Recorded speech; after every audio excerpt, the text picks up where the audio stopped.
রাজধানীর নেতাজি চৌমুহনী এলাকায় জন্ডিস এবং জলবাহিত রোগ প্রভাব ফেলছে। এলাকায় নতুন করে DWS থেকে পরিশোধিত পানীয় জলের সংযোজন দেওয়া হয়েছে। সেই জল খেয়েই এই জন্ডিসের প্রাদুর্ভাব সেই এলাকায় দেখা দিয়েছে বলে অভিযোগ। বৃহস্পতিবার নেতাজি চৌমুহনী এলাকা পরিদর্শনে যান প্রদেশ কংগ্রেস সভাপতি আশিস কুমার সাহা। তিনি বাড়ি বাড়ি যান এবং রোগীদের সঙ্গে কথা বলেন। যারা আক্রান্ত হয়েছে তাদের অভিযোগ, পরিশোধিত পানীয় জলের নামে নিম্নমানের জল সাপ্লাই দেওয়ার জন্যে এই রোগের প্রাদুর্ভাব দেখা দিয়েছে।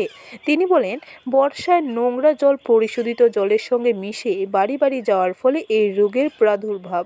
অবিলম্বে পরিশোধিত পানীয় জলের ব্যবস্থা করার জন্য দাবি জানান আশিস সাহা।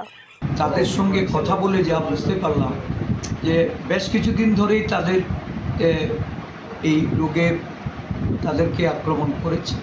কেউ কেউ কিছুটা খানিকটা সুস্থ হয়েছেন, অনেকেই অসুস্থতা নিয়ে এখনও চিকিৎসা চালিয়ে যাচ্ছে। তো এদের দ্রুত সুস্থতা বা আরোগ্য কামনা করছি।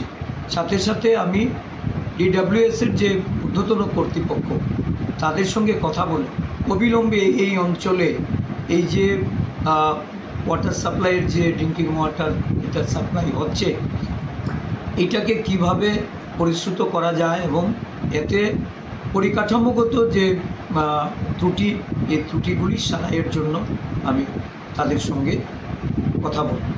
ব্যুরো রিপোর্ট, খবর ত্রিপুরা।